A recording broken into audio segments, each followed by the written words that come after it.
Perfecto. Entonces, si le parece, empezamos, doctora. Sí, claro que sí. Podemos Muchas empezar. Gracias. Muy buenas noches a todos los asistentes. Mi nombre es Gustavo González, soy supervisor nacional de la Unidad de Negocios Éticos Merck, dentro de Droguería INTI. Y es un gusto para mí darles la más cordial bienvenida al seminario virtual de esta noche, cuyo título tiene Medicación antidiabética e interacción con otras enfermedades crónicas. Como en todos los seminarios que participamos, se recomienda por favor mantener el micrófono apagado. Si quieren hacer algún comentario, por el icono correspondiente que dice chat, y cualquier consulta que se presente durante la charla, por favor escríbanla por el icono correspondiente de preguntas y respuestas, que al final de la charla la doctora estará satisfaciendo. Para presentar a la doctora como un resumen de su currículum, la doctora Carla Herrera es médico cirujano, egresada en la Universidad Mayor de San Andrés, especialista en diabetes y nutrición de la Universidad René Favoloro de Buenos Aires, Argentina, educadora en diabetes para personal de salud de la Universidad Atlántico de España, del Centro Multidisciplinario Pachuca en México, educadora en diabetes para pacientes también en Pachuca, México, especialista en pie diabético en la Sociedad Argentina de Diabetología en Buenos Aires, Argentina, diabetología en la Universidad de La Salle y Centro Multidisciplinario de Diabetes Pachuca, México. Este es un resumen, como lo he comentado, gracias doctora, realmente agradecemos mucho que usted pueda ser parte del equipo ya dentro de Merck Digital. Y una vez más, bienvenida, gracias por este tiempo y mucho más en este espacio que se está ya sintiendo el Día Mundial de la Diabetes. Creo que hay que hablar de la temática. Como Merck estamos prestos a auspiciar y apoyar cualquier actividad relacionada con la diabetes y una vez más con su apoyo, con la enseñanza que nos da tanto para médicos como ahora para pacientes. Esperamos pues seguir trabajando para que esta patología se maneje de la mejor forma. Doctora, le agradezco nuevamente, dejo a usted la cámara y dejo de compartir para iniciar con su presentación. Muchas gracias. Muchísimas gracias, Gustavo. Muy buenas noches a todos los asistentes. Es un gusto para mí volver a estar con ustedes para explicar un poquito sobre lo que nos concierne, ¿no? Vamos a empezar esta charla con el título que es Medicación antidiabética e interacción con otras enfermedades crónicas. Esta charla está dirigida principalmente a todos los pacientes y familiares para que ellos puedan entender un poquito sobre cómo actúan los medicamentos que nosotros los médicos les recetamos dentro de su organismo y puedan saber en qué tiempo deben tomarlos y con qué otros o con qué otras patologías también se asocia la diabetes o va de la mano y cómo interactúan obviamente los medicamentos con otras patologías. Vamos a empezar diciendo que la diabetes mellitus se considera una de las enfermedades crónicas con mayor impacto en la calidad de vida de la población mundial. Realmente ha habido una pandemia desde el año 2010 más o menos, donde se ha incrementado bastante, si no diríamos en un 50 a 100%, la cantidad de pacientes que se ha visto con esta patología o que han debutado con esta patología, que finalmente, como siempre lo decimos, se constituye en un hábito de vida saludable y obviamente bueno para toda la familia cuando es bien llevada, ¿no? Es un verdadero problema de salud mundial al que nosotros debemos ponerle muchísima atención. Ahora, ¿cómo definimos al paciente con diabetes? El paciente con diabetes es un paciente que padece la enfermedad crónica no transmisible ligada al funcionamiento deficiente o a la no utilización de la insulina o ambos mecanismos en nuestro organismo. Recordemos que la insulina es la hormona que se secreta en las células beta del páncreas, por eso ven ahí ustedes un páncreas, que es la encargada de transportar la glucosa o el azúcar hacia las células de nuestro organismo. ¿Qué pasa? Ustedes ven ahí un páncreas y dice insulina suficiente. Cuando la insulina es suficiente y se utiliza de manera adecuada en nuestro organismo, la insulina que va circulando por nuestra sangre, agarra la glucosa o el azúcar y la ingresa a las células de nuestro organismo. Cuando esto sucede, hay muchos metabolismos que realiza la insulina para ayudarnos, uno, a tener energía, dos, a metabolizar los alimentos y, bueno, varias funciones que tiene la insulina en nuestro organismo. También va ligada hacia otras hormonas, como la hormona de crecimiento, que también es muy importante en este sentido para ver el crecimiento de los niños o de los pacientes en determinada edad y obviamente también en el embarazo, cuando las mujeres, bueno, estamos embarazadas, hacemos una resistencia fisiológica a la insulina, pero esta insulina que nosotros producimos ayuda a que el bebé se pueda nutrir y pueda crecer durante el periodo de gestación, ¿no? Después ya el páncreas del niño comienza a secretar la insulina y realiza el mismo metabolismo, el mismo mecanismo que estaba realizando la insulina de la madre. Ahora, cuando no hay una buena predisposición o hay una resistencia hacia esta insulina que nosotros estamos produciendo, ya sea porque es en excesiva cantidad, la glicemia que se encuentra circulando en la sangre no puede entrar hacia la célula. Es decir, se queda libre en sangre y esto hace que haya una hiperglicemia o periodos marcados de hiperglicemia, que es el azúcar elevada en la sangre. Como ustedes ven la siguiente figurita, dice que la insulina abre la puerta de las células para que el azúcar pueda ingresar y ser utilizada. Pasaremos a la siguiente para ver. El paciente con diabetes es un paciente generalmente polimedicado. ¿Qué significa esta palabra polimedicado? Significa que el paciente no solamente toma la medicación para la diabetes, sino que también esta patología puede estar asociada a otras patologías de base como la hipertensión, dislipidemias, que es colesterol y triglicéridos elevados, obesidad, enfermedades renales, neuropatías, enfermedades autoinmunes, bueno, cardiopatías, diferentes patologías que pueden hacer que el paciente no solamente tome una medicación o un solo tipo de medicación, sino que esté ligado a mucha medicación, a muchos medicamentos que también interactúan con los medicamentos que utilizamos para la diabetes. Y eso vamos a ver hoy, cuáles son las patologías y cuáles son los medicamentos que interactúan con la diabetes y las patologías crónicas. La siguiente, por favor. El tratamiento farmacológico. El tratamiento farmacológico se hace ya en estos tiempos, constituye un pilar fundamental para la diabetes.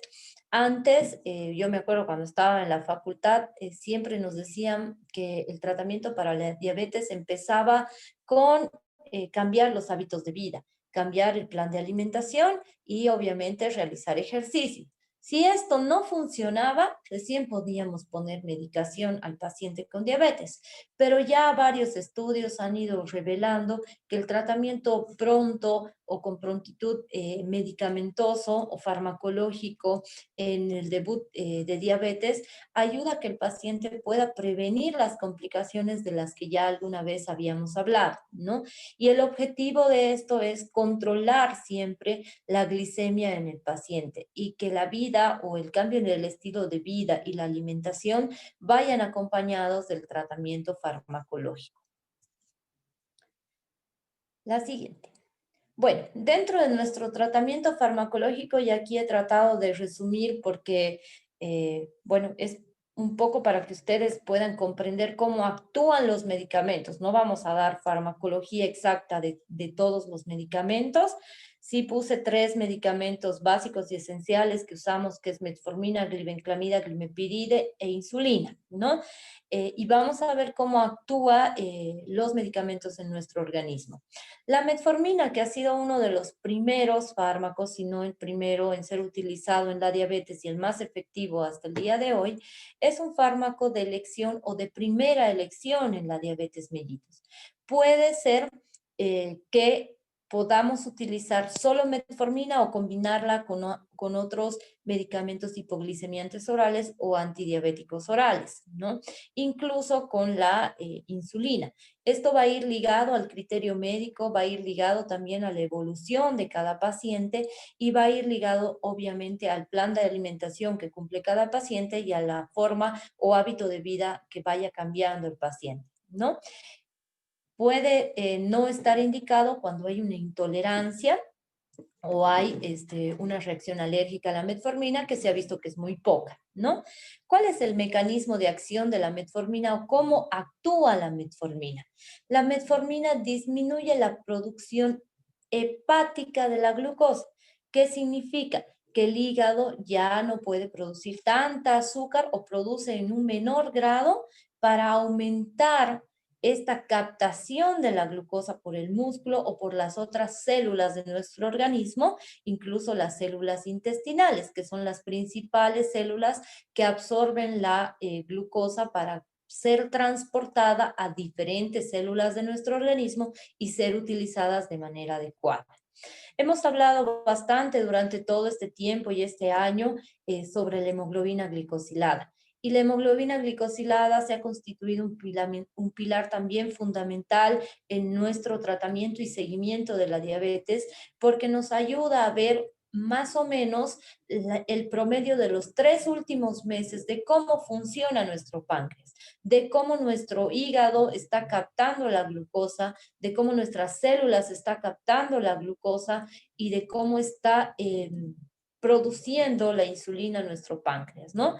La metformina es uno de los medicamentos que nos ayuda a reducir la hemoglobina glicosilada, es decir, que nos va a ayudar a la funcionalidad pancreática en cuanto a la hemoglobina glicosilada sin provocar hipoglicemias. Y esto es muy importante recordar. Las hipoglicemias son complicaciones directas de la diabetes, al igual que la hiperglicemia, ¿no? Que constituyen en cuadros agudos de atención rápida. Es un poco más peligroso, y siempre lo recalco, que el paciente padezca una hipoglicemia a que padezca una hiperglicemia, porque como médico tenemos más tiempo en actuar para una hiperglicemia que para una hipoglicemia. La hipoglicemia es la baja brusca de azúcar en la sangre, donde el paciente tiene diferentes signos y síntomas que ya los hemos ido aprendiendo durante a lo largo de estas charlas, ¿no?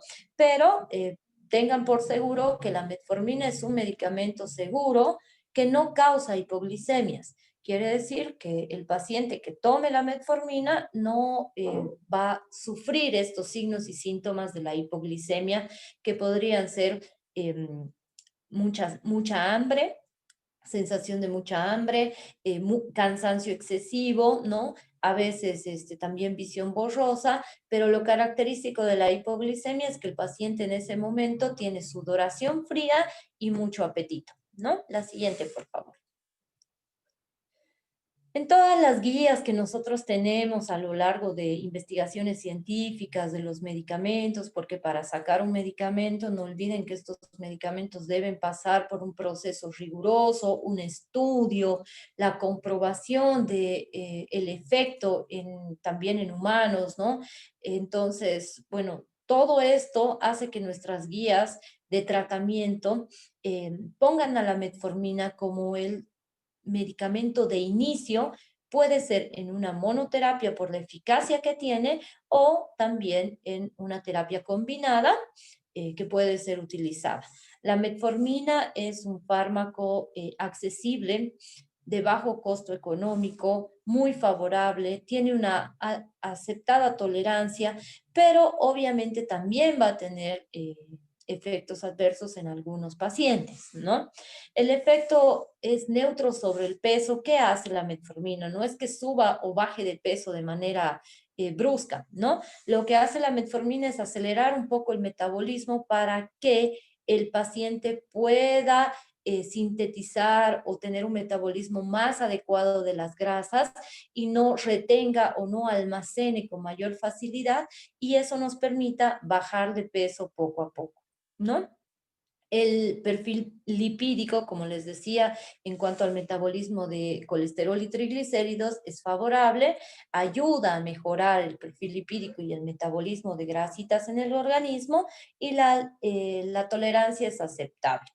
Puede utilizarse en pacientes mayores de 10 años. No es muy recomendable en niños, pero si el caso lo amerita, se puede utilizar en pacientes mayores de 10 años que tengan una resistencia elevada a la insulina o que estén con un metabolismo alterado, ¿no? O pacientes que tengan ya una prediabetes, porque no olviden que en estos tiempos la diabetes tipo 2 principalmente ha crecido a grandes pasos, y no solamente afecta a personas adultas como pensábamos antes, sino también a jóvenes y niños que no tienen un plan de alimentación adecuado, ¿no? También se puede combinar con la insulina, como lo decíamos. La siguiente. Sí puede reducir el riesgo, perdón, puede reducir el riesgo de eventos cardiovasculares, ¿ya? Y muertes por eventos cardiovasculares. ¿Qué significa? La diabetes es una patología crónica que se ha visto de la mano de muchas otras patologías, como las patologías cardíacas. Una de las principales muertes por diabetes son complicaciones cardíacas, ¿ya? Entonces, cuando los pacientes no tienen un buen control, ni un buen tratamiento, ni una dieta, ni un hábito de vida que vaya cambiando y mejorando su condición, hacen que el riesgo cardiovascular sea elevado. Ahora, la metformina nos ayuda, por lo que ya habíamos explicado, que ayuda bastante a nuestro metabolismo. Entonces, también ayuda a nuestro sistema cardiovascular para evitar un riesgo o un evento cardiovascular o una complicación por la diabetes, ¿no? Sí, vamos a ver los efectos secundarios. Como les decía, todos los medicamentos tienen efectos secundarios que pueden ser, en este caso, y los más relevantes en la metformina, son los gastrointestinales. Puede causar náuseas, vómitos, diarrea, dolor abdominal, disminución del apetito, que son alteraciones muy frecuentes a la primera toma de la metformina, pero que se autolimitan con la dosificación correcta y obviamente con la constancia del tratamiento, ¿no? Sí se debe suprimir o cortar la metformina cuando las náuseas y los vómitos nos lleven a una deshidratación moderada a severa. Ahí tendríamos que cambiar de fármaco y, bueno, ver como médicos qué poner. Como pacientes, si nosotros tenemos estas molestias, debemos suspender la metformina, hacer la hidratación correspondiente en casa, que sería con agua o con sales de rehidratación oral, si es que ustedes tuvieran el acceso a las sales, y bueno, consultar al médico para cambiar nuestra medicación. La siguiente, por favor. El uso de la metformina puede ser a largo plazo. Como es un medicamento tan beneficioso, tiene más beneficios que contraindicaciones, se puede utilizar.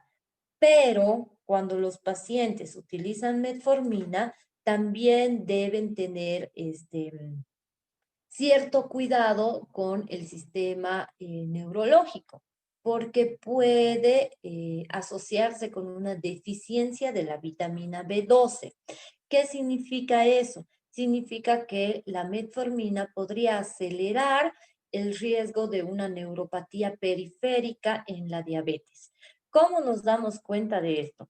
Cuando hay, por ejemplo, signos de depresión, confusión mental, fatiga extrema, adormecimientos en las manos o en los pies, cuando hay infertilidad también, o está asociada al hipotiroidismo. Aquí entra una de las patologías con las que estamos hablando, ¿no? Para que podamos entender. La diabetes viene de la mano del hipotiroidismo cuando tiene un tiempo de inicio, una historia del debut de diabetes ya de largo tiempo o de larga data, y se ha utilizado bastante tiempo la metformina. No quiero que nos asustemos con todo lo que vamos a aprender hoy. Simplemente es para que ustedes vean que pueden estar asociados a otro tipo de patologías más, teniendo esta condición que es la diabetes, pero que ninguna de las patologías puede, cuando son obviamente bien tratadas y bien llevadas, puede poner en riesgo la vida de un paciente, ¿no? La siguiente, por favor. Las contraindicaciones de la metformina. Las contraindicaciones principalmente son a nivel de fallas renales, insuficiencias renales agudas o crónicas, ¿ya? Que están ligadas, por ejemplo, a pacientes que ya realizan diálisis, pacientes que no tienen un riñón o pacientes que ya han tenido complicaciones renales desde hace mucho tiempo atrás y bueno, han entrado en diálisis y al entrar en diálisis han entrado en una diabetes.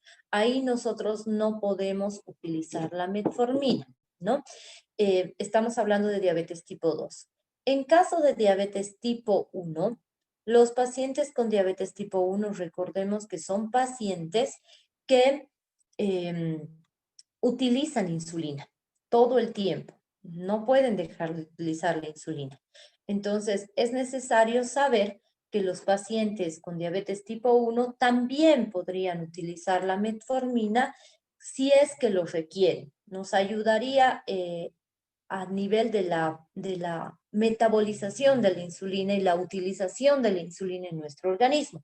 Recordemos que estos pacientes con diabetes tipo 1 no secretan insulina por el páncreas, entonces sí debemos ver cuándo nos indica el médico la utilización de la metformina, ¿no? Puede ser también que nos la puedan indicar en diabetes tipo 1 para que el metabolismo sea un poco más rápido, tal vez estamos excedidos de peso o estamos con colesterol y triglicéridos muy elevados, ya estamos entrando en un sobrepeso, entonces ahí sí está indicada la metformina para los pacientes con diabetes tipo 1. En cuadros agudos que pueden alterar la función renal como deshidratación, infecciones muy graves, shock, cirugías mayores, enfermedades que puedan provocar hipoxia tisular, que significa poco oxígeno a nivel celular, insuficiencia cardíaca, por ejemplo, o insuficiencia respiratoria, un infarto en el corazoncito reciente, un shock, ¿no? Esas patologías están contraindicadas o la metformina está contraindicada para el uso en esas patologías. Pero como ustedes ven, no son patologías comunes, ¿no? No todos o no todos están o no todos los pacientes con diabetes viven con una insuficiencia hepática, por ejemplo, ¿no? O con una insuficiencia renal. Sí hay pacientes que llegan a tener una insuficiencia renal a la larga, pero por un tratamiento mal llevado, ¿no? En este caso, con la metformina tenemos que tener mucho cuidado, ¿no? Pero después, como les decía al principio, la metformina es uno de los medicamentos muy utilizados en la diabetes y de mejor eficacia y más seguros. Así que sé que a veces hay charlas entre vecinos, hermanos, amigos, ¿no? Que dicen que al utilizar la metformina estamos fregando nuestros riñones. Y no es así.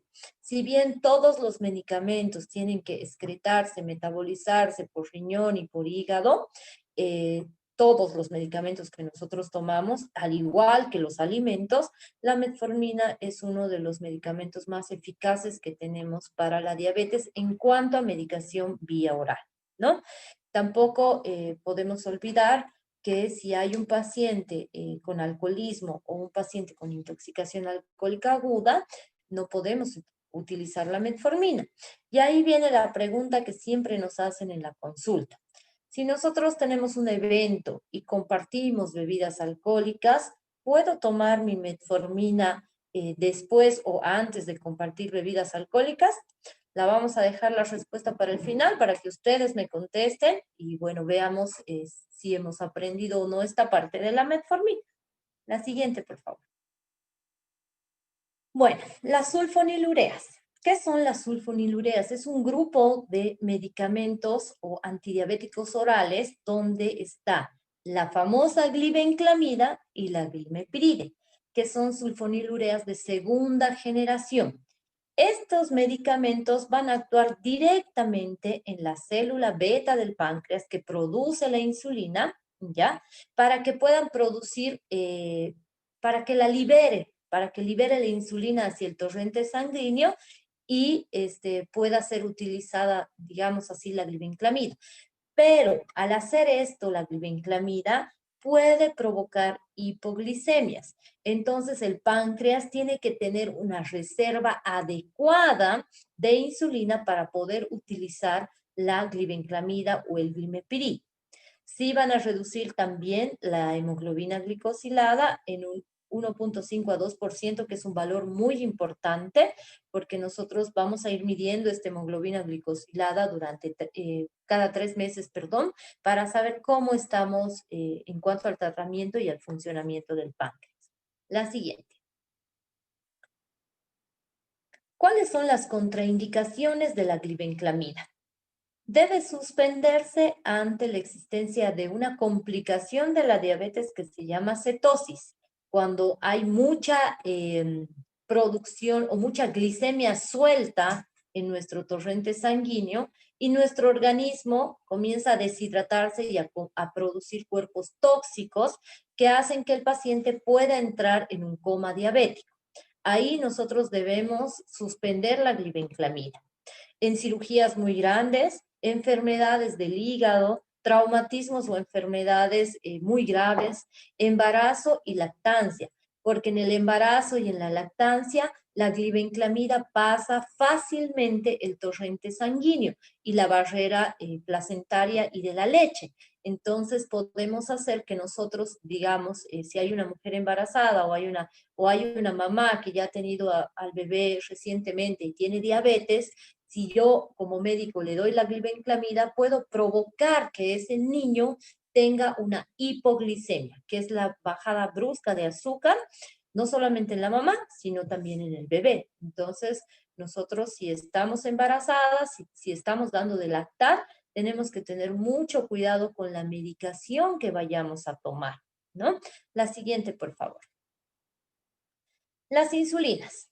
La insulina es el tratamiento más efectivo, digamos así, para pacientes con diabetes mellitus tipo 1 y también muy efectivo en pacientes con diabetes mellitus tipo 2 que requieran cuando las células beta del páncreas ya hayan perdido esa producción o esa capacidad de secretar la insulina, ¿no? Entonces, es importante que nosotros dejemos el tabú de que la insulina es el último medicamento que podemos utilizar en la diabetes. No es así. Hay pacientes que debutan con diabetes y generalmente hay pacientes que debutan con glicemias por encima de los 200, 250, 300 miligramos de cilitro que necesitan la inyección de insulina para que, en palabras simples, el páncreas pueda reaccionar y pueda volver a funcionar de la manera más adecuada posible. Entonces, si hay alguien en la familia o conocemos a alguien que ha debutado con diabetes, con esta cantidad de glicemia, una hemoglobina glicosilada muy elevada, no es un caso raro que nosotros le demos la insulina para que este paciente pueda producir de nuevo su propia insulina en el páncreas cuando hablamos de diabetes tipo 2 y después de un periodo podamos pasarnos a medicación vía oral. La siguiente, por favor. Las insulinas, bueno, como decíamos, es el tratamiento más efectivo, aunque no lo crean, para ayudar a que la hemoglobina glicosilada reduzca mucho más rápido y en mayor cantidad. Es habitual el retraso en la adicción de insulina hasta fases muy avanzadas de la enfermedad. O sea, quiere decir que el paciente con diabetes tipo 2, si se coloca insulina alguna vez, no quiere decir que vaya a ser adicto a la insulina o necesite o requiera la insulina todo el tiempo. Tenemos diferentes tipos de insulina ya en nuestro mercado, desde la insulina más común, que es la NPH, que la que siempre usamos o la que debe estar usando algún paciente, que son insulinas intermedias, de acción intermedia, las insulinas de acción rápida que usamos para corregir la glicemia en ese momento, que la utilizan mucho los pacientes con diabetes tipo 1, que son insulinas ultra rápidas o rápidas, ¿no? Y las insulinas también de metabolización lenta o ultralenta. Estas insulinas tienen la ventaja de que se pueden inyectar una vez al día, ¿no? Y pueden realizar el metabolismo de la insulina que nosotros tendríamos que producir en el páncreas durante las 24 horas. Obviamente hay muchos tipos de insulina y cada paciente, cada médico ve con el paciente y en consenso con el paciente cuál es la insulina más efectiva a utilizar para cada caso, ¿no? Y esto es muy importante, ustedes tienen que saber que cada paciente con diabetes o tiene un tratamiento individualizado, un plan de alimentación único, un plan de ejercicios único para que pueda sobrellevar la enfermedad. Puede utilizarse la insulina sola, como combinar también la insulina o varias clases de insulina o combinarla también con medicación vía oral. Y esto es muy importante que ustedes sepan en esta primera parte de medicación, que la insulina se puede combinar solamente con metformina, dentro de todo lo que hemos visto ahora, solamente con metformina, no con glibenclamida ni glimepiride porque causaría una hipoglicemia severa, ¿no? Más o menos la metformina tiene el mismo tipo de acción de la glibenclamida, para que lo puedan entender. Si potenciamos las dos, vamos a causar una hipoglicemia severa. Entonces, ustedes deben tener mucho cuidado. Sé que por esta pandemia muchos no han podido hacer el control con su médico de cabecera y bueno, a veces tenemos la duda, ¿no? De que si nos dio la medicación para un mes, como dice en la receta, no sabemos si vamos a seguir utilizando la misma medicación hasta ver al médico de nuevo o se terminó el mes y se terminó la receta. En esto sí debemos tener bastante cuidado. Todos los pacientes que realizan controles deben seguir utilizando su medicación, salvo tengan episodios de hipoglucemia, deben seguir utilizando la medicación tal y como la prescribe el médico hasta un nuevo control con el médico, ¿ya? Entonces eso es muy importante que ustedes sepan. La siguiente, por favor. En algunas ocasiones es necesaria, como les decía, la insulinización en el momento del diagnóstico. ¿Cuándo pasa esto? Cuando los pacientes debutan con una glicemia mayor a 250 a 300 miligramos de decilitro y tienen una hemoglobina glicosilada mayor a 9%, ¿ya? Pueden ser también que se utilice la insulina en emergencias como una hiperglicemia, digamos, que se presenta de un día para el otro, o en un coma diabético, en pacientes que estén internados, en pacientes que hayan sufrido un accidente grave, porque bueno, al sufrir el accidente, al tener un estrés por el estar internado en la clínica o en el hospital, hacen que nuestra glicemia se eleve, ¿no? Entonces también podemos utilizar insulina. Y lo vuelvo a repetir, no significa que cuando te ponen la insulina, tu cuerpo va a requerir que te pongas la insulina todo el tiempo y todos los días, no. Eso va a depender mucho del metabolismo de cada paciente. La siguiente, por favor. Situaciones de insulinización transitoria. ¿Qué significa insulinización transitoria? Que nosotros vamos a utilizar la insulina de manera irregular. Eso quiere decir que podemos utilizarla por un tiempo, ¿no? Puede ser contraindicaciones temporales de los hipoglicemiantes orales o antidiabéticos orales, como metformina, glibenclamida y glimepiride. Hay muchos más hipoglicemiantes orales, pero no los quise poner en esta presentación porque creo que es mucha información que tenemos que procesar y lo vamos a hacer poco a poco, ¿ya? Descompensación hiperglucémica o cetosis aguda en enfermedades muy graves, ¿ya? O infecciones, por ejemplo, los pacientes con los pacientes con diabetes, perdón, son muy predispuestos o predisponentes a tener infecciones urinarias recurrentes, infecciones respiratorias, infecciones gastrointestinales. ¿Qué significa? Como lo hemos hablado alguna vez, nuestro sistema inmunológico siempre está alerta por el tipo de patología proinflamatoria que es la diabetes. Entonces, hace que nuestro sistema inmunológico no actúe, entre comillas, normal como el de una persona que no tiene diabetes. Somos más propensos a tener infecciones, somos más propensos a que nuestro sistema inmunológico no pueda defenderse ante algún virus o ante alguna bacteria, ¿no? Es por eso que este año hemos hablado bastante del COVID y la diabetes y hemos explicado que este virus lo que hace es aprovechar que nuestro sistema inmunológico no puede defenderse al 100% para complicar el cuadro clínico. Lo mismo pasaría en una infección urinaria, lo mismo pasaría en una infección gastrointestinal. La glicemia sube, el sistema inmunológico actúa de la mejor manera, pero muchas veces no pueden, digamos así, responder adecuadamente y produce una hiperglicemia. En este caso, como lo dijimos, los pacientes pueden utilizar insulina y solamente utilizar la insulina hasta que baje el azúcar en la sangre. Traumatismos graves, cirugías mayores y embarazo, que es la indicación o la insulina está indicada mayormente en el embarazo y en diabetes tipo 1, ¿no? Para que en embarazo el riesgo del bebé sea menor y la madre pueda pasar el embarazo lo más tranquila posible. Y en diabetes tipo 1, porque los pacientes no producen insulina en el organismo, ¿no? La siguiente, por favor.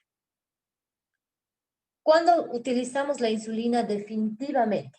Cuando ya el tratamiento con las pastillas o con los antidiabéticos orales no está funcionando, ya hemos probado toda la medicación que nosotros podamos dar como médicos, no haya funcionado, necesitamos que el paciente utilice la insulina y puede ser que el paciente la utilice de por vida.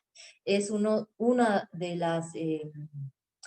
los puntos en que los pacientes pueden utilizar la insulina definitivamente.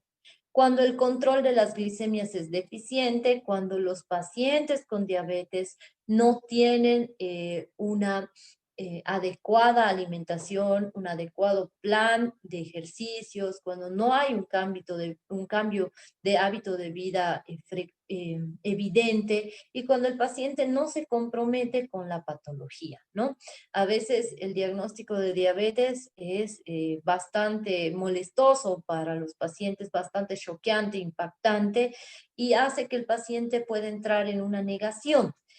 Ahí también vamos a trabajar con el paciente y la familia para que ellos puedan entender que la diabetes, si bien es una enfermedad crónica que no tiene cura, es una enfermedad que se puede sobrellevar de la mejor manera si nosotros cambiamos nuestro hábito de vida y tenemos un tratamiento adecuado. Las enfermedades crónicas que contraindiquen el uso de antidiabéticos orales, como la insuficiencia renal, la insuficiencia hepática, que serían las dos patologías en las que yo no puedo utilizar pastillas y sí debo utilizar insulina. ¿Ya? La siguiente, por favor. Los pacientes que reciben insulina precisan también una adecuada educación diabetológica. ¿Y qué es educación diabetológica? Es lo que venimos haciendo todos los meses con ustedes en cada charla, gracias a nuestros amigos de Merck. Es lo que venimos dándoles ya desde hace 4 años con el Club de Diabetes para que ustedes puedan manejar de la mejor forma su patología y puedan tener una mejor calidad de vida.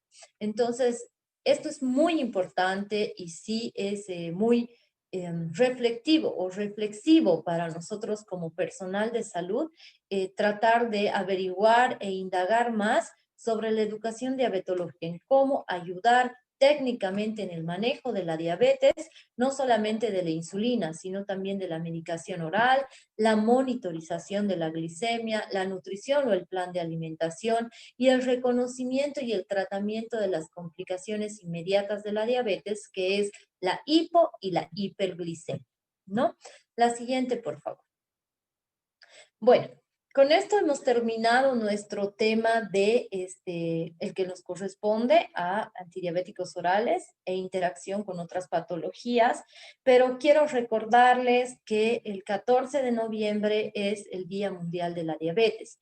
Y el Mundial de la Diabetes para nosotros es muy importante porque ya se viene celebrando, digamos así, o se ha instaurado por la Federación Internacional de Diabetes y la Organización Mundial de la Salud desde el año 1991. O sea que tenemos ya bastantes años de saber que hay un día para las personas con diabetes.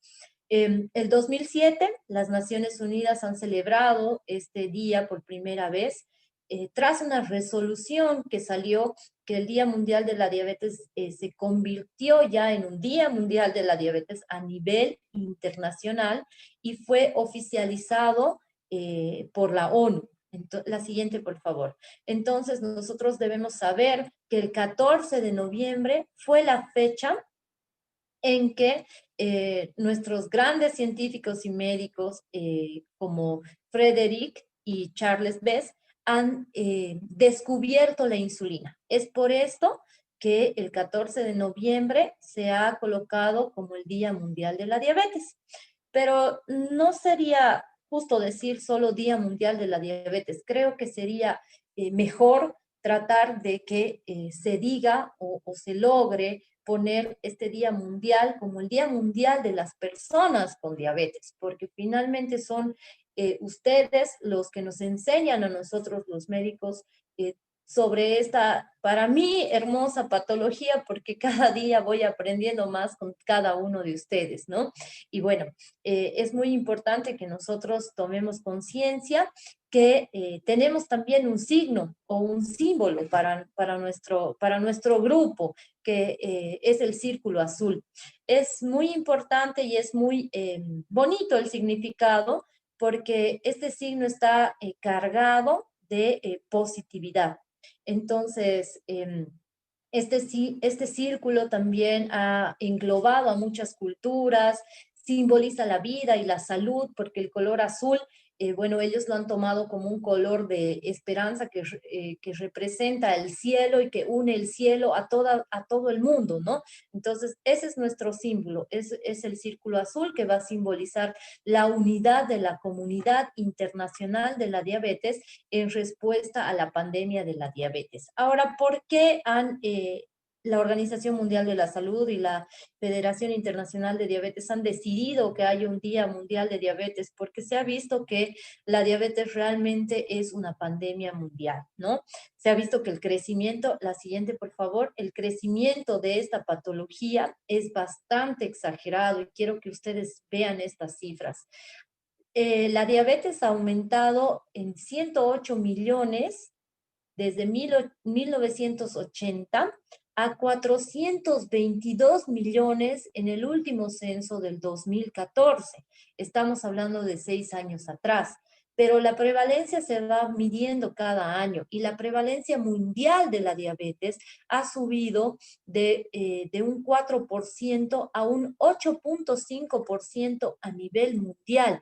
Es decir, que nosotros para el 2025 vamos a tener una población de muchísimos más pacientes o 422 millones de pacientes que se han quedado en el 2014, va a ser casi el doble el 2025 que tengan diabetes. De estas personas, de los 422 millones, pongámosle así, que es una cifra redonda que tenemos ahora, de esos 422 millones, la mayoría o el 50% de estos pacientes tiene un tratamiento, tiene un buen plan de alimentación y tiene un plan de ejercicios, pero la otra mitad está o sin diagnóstico o sin medicación. Es por eso que la diabetes también es una de las primeras causas a nivel mundial. La segunda causa de ceguera en el mundo, la primera causa de muerte por patología cardíaca. La siguiente, por favor.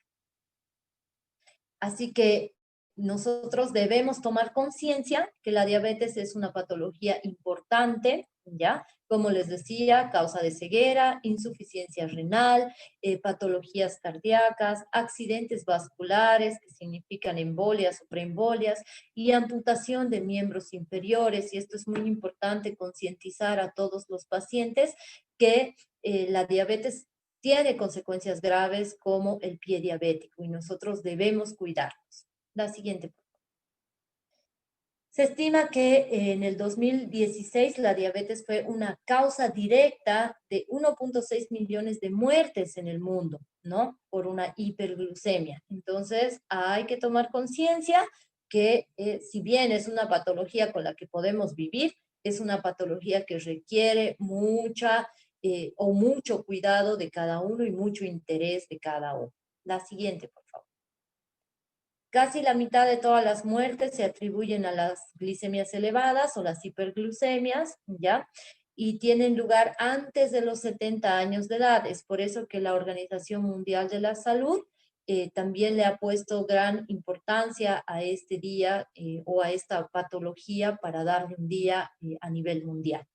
La siguiente, por favor. La siguiente. Bueno, siempre hay un tema en cada año de lo que va a tratarse el Día Mundial de la Diabetes.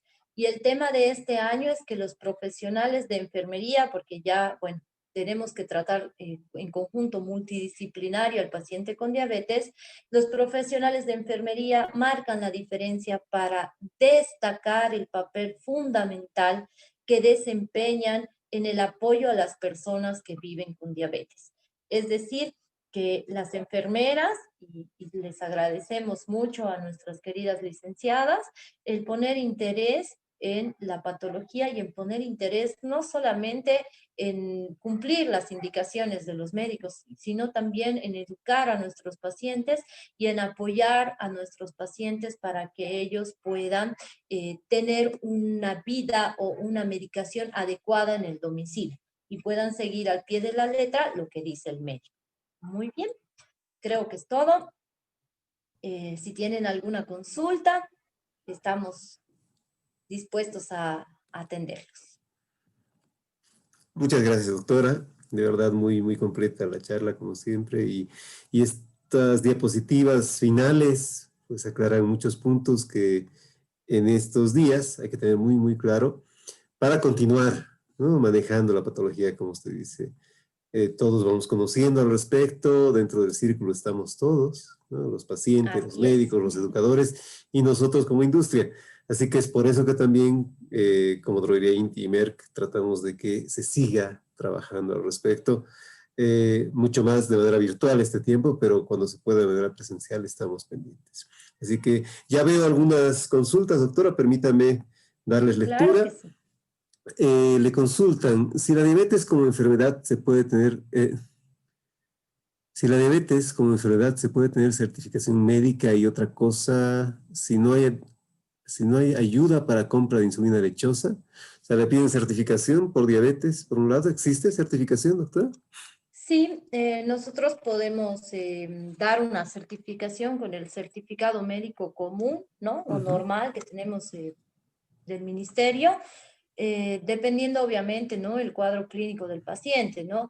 Hay, por ejemplo, situaciones en las que los pacientes no podrían realizar sus actividades normales como lo ha sido el COVID en este tiempo. Entonces, sí se ha dado certificación a los pacientes con diabetes para que puedan tener mayor cuidado y mayor medidas de bioseguridad, obviamente, para evitar la infección. Ya, doctora. Y la segunda parte de la pregunta de este espectador es si existe alguna ayuda para la compra de insulina lechosa. Si no tenemos un seguro, lastimosamente a nivel nacional y gubernamental no hay una política establecida para una ayuda, un bono o un seguro universal, ¿no? El SUS, si no me equivoco, cubre la insulina, pero en tercer nivel, no así ni en primer ni en segundo nivel. Sí cubren metformina y glibenclamida, pero bueno, obviamente a veces buscamos siempre lo económico y no lo de calidad, ¿no? Entonces, es un poco complicado en ese sentido con la política nacional de salud. Sí, nos falta mucho ahí también, doctora. Ah, hay otra espectadora que le consulta. ¿Los pacientes que usan metformina para bajar de peso pueden usar desintoxicantes hepáticos orales? Sí, pueden utilizar los pacientes que utilizan metformina, dependiendo obviamente la dosificación que haya sido establecida por el médico de cabecera, ¿no? Pero pueden utilizar desintoxicantes hepáticos, pero ahí nosotros tenemos que poner hincapié que la metformina no es mágica, la metformina no va a bajar de peso por sí sola si nosotros no tenemos un buen plan de alimentación. Ningún medicamento es mágico si nosotros no le ponemos la atención necesaria a nuestra patología, sea diabetes, hipertensión, obesidad, dislipidemias, cualquier patología. Nosotros debemos colaborar siempre con alimentación, con ejercicio y, bueno, obviamente tomando la medicación adecuada, recetada por nuestro médico de cabecera. Gracias, doctora. Otra paciente consulta al respecto de que el doctor le indicó glibenclamida que tome durante el desayuno y la cena. Le consulta si está bien que lo tome así. Dependiendo la indicación del médico y por qué le haya dado solo la glibenclamida, puede tomarla en el desayuno y la cena, ¿no? Me imagino que ha habido una evaluación en cuanto a la curva de glucosa que ella tiene durante el día, ¿no? Hay diferentes criterios. A veces hay pacientes que pueden resultar o tienen buenos resultados con la toma de metformina 2 veces al día o antes del desayuno y la cena. Y hay otros pacientes que les va mejor después del almuerzo y después de la cena. Eso va a depender obviamente de cada paciente. Gracias, doctora. Hay otra consulta al respecto de cómo suplementar vitamina B12. No está Ya, completa, pero supongo que es referida al manejo de metformina, ¿verdad? claro. Hemos visto la anterior vez en nuestra charla de nutrición Ujú. de cuáles son los alimentos que tienen mucha vitamina B o vitaminas del complejo B, magnesio y potasio que nos ayudarían a, eh, digamos, cubrir los requerimientos que tenemos de esta vitamina en nuestro organismo, ¿no? Y evitar, obviamente, las neuropatías. Vamos a recordar, son la frutilla dentro de las frutas, la frutilla, el melón, el kiwi, la piña, la papaya, el plátano y algunos cítricos como la naranja y el limón. Pero obviamente también hemos visto que pacientes con cuadros renales no pueden consumir estos alimentos en demasía, no podrían exagerar en el consumo de naranjas, por ejemplo, porque hacen que el potasio suba en exceso, ya suba y esté libre en nuestro organismo y esto puede complicar su patología de base, que es la insuficiencia renal. Entonces, siempre hay que tener una adecuada dosificación o porción de los alimentos para complementarlos. Ahora, los granos como el sésamo, la chía, la linaza, el lino, la avena, la cebada, también ayudarían mucho a absorber la vitamina B12 y también aportar vitamina B12 a nuestro organismo. Muchas gracias, doctora. Nos presentan dos consultas más. ¿Un paciente diabético debe realizarse un examen para medir su insulina? ¿Por qué sería Sí, importante? ¿Con qué frecuencia debe realizarse este estudio? Ya. Sí, los pacientes con diabetes tienen que tener la medición de la insulina por lo menos 1 a 2 veces al año para ver cómo estamos yendo con el tratamiento que estamos dando al paciente médicamente, ¿no?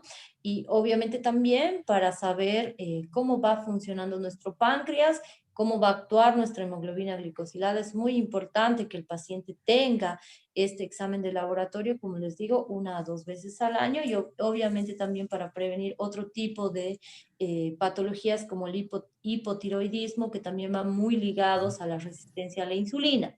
Entonces, debemos nosotros hacer o pedir a nuestro médico ya, bueno, ya conociendo, ¿no?, nuestra enfermedad, a que nos pueda realizar la prueba de la insulina por lo menos 1 a 2 veces al año. Gracias, doctora. Otra consulta referida a la insulina justamente. ¿Es importante colocarse la insulina siempre a la misma hora del día? ¿Por qué? Sí, es muy importante porque, bueno, dependiendo del tipo de insulina que utilice, por ejemplo, la NPH, que nosotros utilizamos en 2 dosis diarias, es porque la insulina NPH tiene un tiempo de vida en nuestro organismo que es de 8 a 12 horas. Entonces, yo tengo que tratar de que la inyección de insulina sea todos los días a la misma hora para que mi organismo se pueda acostumbrar a utilizar esa insulina y estemos suplantando lo que nosotros tendríamos que producir en el páncreas, ¿no? Entonces es muy importante que el paciente sea bastante cuidadoso con la medicación, especialmente cuando utilizan insulina. Gracias, doctora. Tenemos otras consultas por el chat y, claro, sí, pues, se presentan algunas específicas. ¿Cómo se interpreta que un diabético tenga valores diferentes en ayunas, unos días entre 135, 140 y otros días entre 150, 170? Bueno, eso hablábamos un poquito, no sé si Gustavo te acuerdas el día Sí, por martes. eso Sí, lo veía como algo muy particular. cómo se presenta, ¿no? Ujú. Hay un ciclo, un metabolismo de la insulina que es un poco complicado explicarlo, pero en palabras simples, nosotros utilizamos el glucagón, ¿ya? El glucagón es una sustancia que viene del ciclo de Krebs, que es, bueno, parte del proceso de la insulina para formar azúcar en nuestra sangre, que hace que se pegue, digamos así, al hígado, ¿ya? Se pueda secretar por el hígado y nuestras células lo puedan captar. Ahora, esto va a depender, toda esta acción de la insulina va a depender primero de lo que nosotros consumimos en cuanto a alimentación. Segundo, el estado de ánimo de cada paciente. Tercero, la medicación que el paciente utilice. Si yo estoy utilizando dosis muy bajas de metformina y glibenclamida y mis glicemias se van alterando todos los días y van subiendo mucho más, por ejemplo, esta pregunta de 135 un día, 170 otro, quiere decir que la alimentación que estoy utilizando y la medicación que estoy utilizando no está siendo suficiente para regular todo el ciclo que debe realizar mi insulina en mi organismo, ¿no? En pocas palabras, no está siendo suficiente para que yo no produzca tanta azúcar y que mis células no las reconozcan. Entonces es ahí el momento donde yo debo alertar a mi médico y mostrarle mis controles de glicemia para que él pueda orientarme en cuanto a cambiar la medicación o aumentar la medicación que yo estoy recibiendo. Perfecto, doctora, muchas gracias.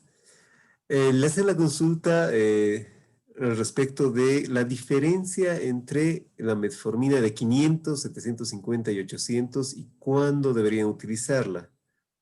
Ya, la diferencia es la dosis como lo dice, ¿no? 500 miligramos, 850, que es una dosis un poquito más alta, 750, que es una dosis intermedia, y bueno, ya tenemos hasta metforminas de 1000. Entonces, nosotros vamos a utilizar la metformina dependiendo el valor de las glicemias, dependiendo el valor de hemoglobina glicosilada y obviamente también si se puede hacer el examen de insulina, dependiendo el examen de insulina o el resultado que tengamos.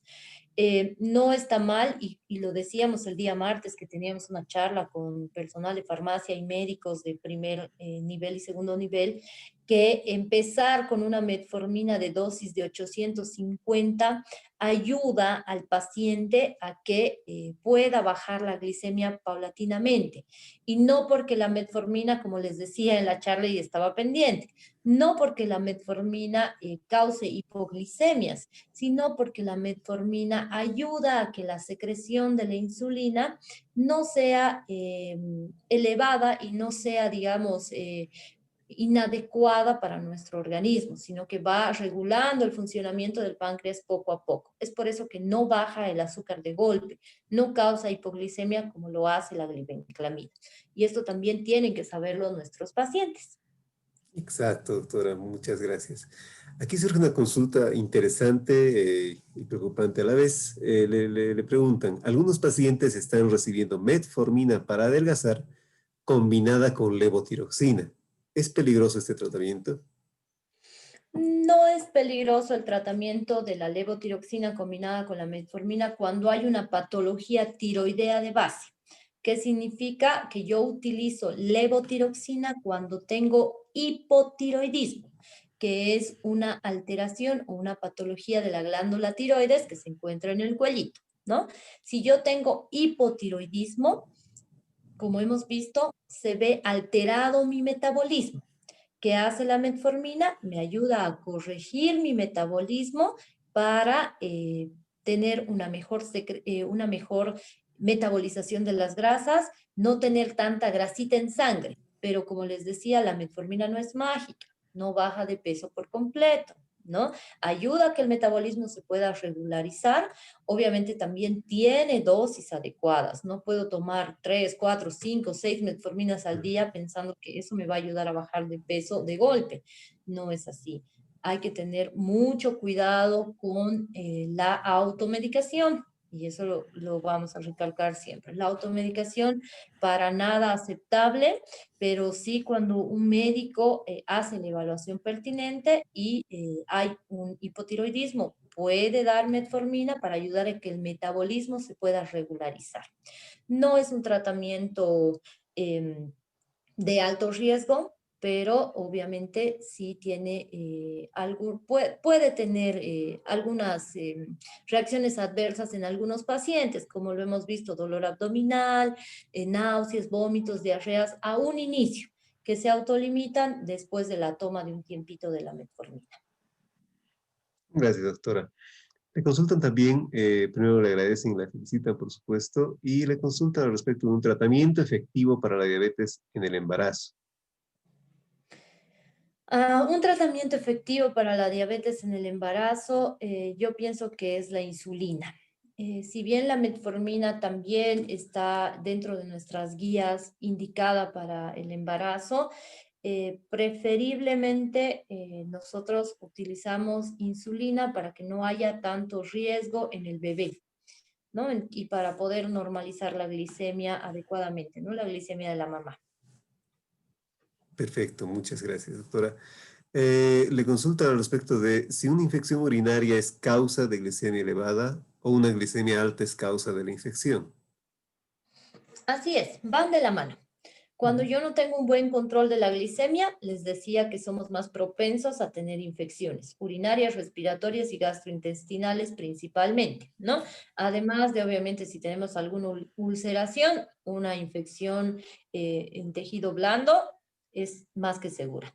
Si yo tengo una infección, recuerden que los virus y las bacterias se alimentan de azúcar. Entonces, si yo no tengo un adecuado control de mi diabetes, obviamente la infección va a hacer que mi glicemia se eleve más. Si mi glicemia está elevada, va a hacer que se produzca mayor cantidad de virus y bacterias en mi organismo y la infección pueda seguir avanzando mucho más. Perfecto, doctora. Y para cerrar, la última consulta que nos aparece en el chat, dice, paciente que tiene el azúcar elevado y presión baja, ¿cómo se puede controlar? El paciente con hiperglicemias, que son el azúcar elevada, tiene que tener una medicación para la diabetes, porque es fija que el paciente tiene diabetes, ¿no? Y no tiene ninguna contraindicación con la presión alta. Es decir, que los medicamentos que utilizamos para la presión elevada, para la hipertensión, tampoco están contraindicados con los medicamentos que utilizamos para la diabetes.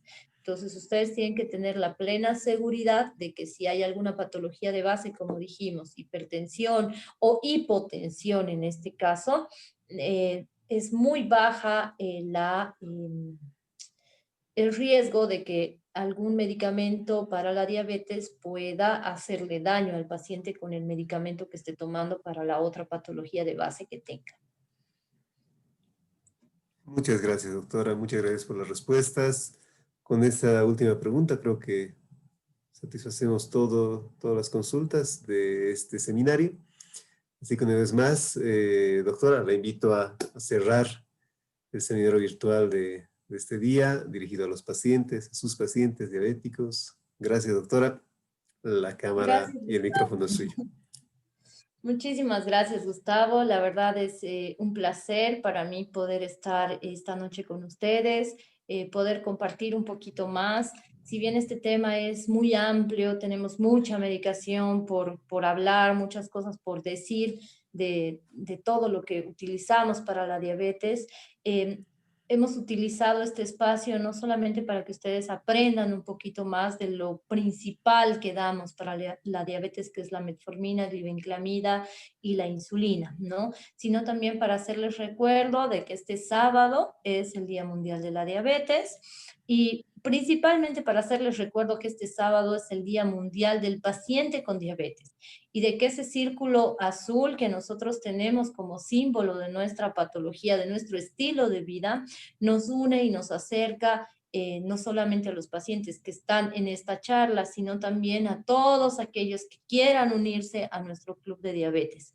Hemos mandado una invitación en el club de diabetes que cada uno, por favor, me pueda hacer un video cortito del nombre del paciente, cuánto tiempo de diabetes tiene y una experiencia muy pequeñita de diabetes o cómo es vivir con diabetes en su caso, para que nosotros lo podamos difundir por nuestra página web, por nuestra página de Facebook y podamos llegar así a concientizar a muchas personas más, mostrándoles que ustedes realmente son un ejemplo de vida, no solamente para sus familias, sino también para nosotros, el personal de salud que queremos acompañarlos todos los días, ¿no? Y obviamente de la mano de Merck, que ellos nos apoyan grandemente, siempre están dispuestos a realizar nuestras locuras, así que yo sé que estamos con ese apoyo grande y una empresa realmente que me saco el sombrero por el compromiso con el paciente que tiene. Muchísimas gracias por darnos este espacio, gracias Gustavo, gracias Romina y gracias a todos los participantes por estar siempre con nosotros aprendiendo un poquito más. Gusto, doctora. Romina, algunas palabras, por favor.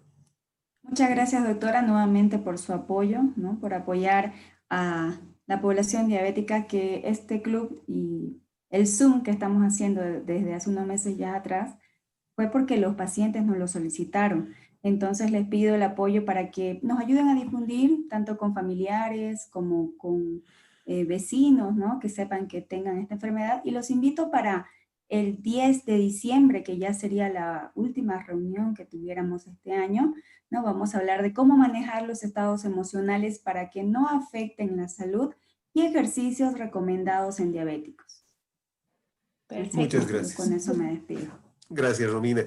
Y bueno, doctora, una vez más, mil gracias por estar presente con todas las dificultades que se puedan presentar y que cada uno tenemos. Sí, estamos aquí. Exacto, a eso me refiero. Muchas gracias. Estamos A cuidarse aquí. mucho. De nuestra parte, usted sí ve el compromiso nuestro y con seguridad lo va a seguir viendo. Es parte de incluso la responsabilidad social de Droguería Inti con la línea Merck, que la vamos a mantener y es un gusto. Pero en usted, de verdad, el compromiso que se ve es muy amplio. Y le Muchas agradecemos, gracias. como le decía al inicio, ser parte de este equipo que ahora se ha formado.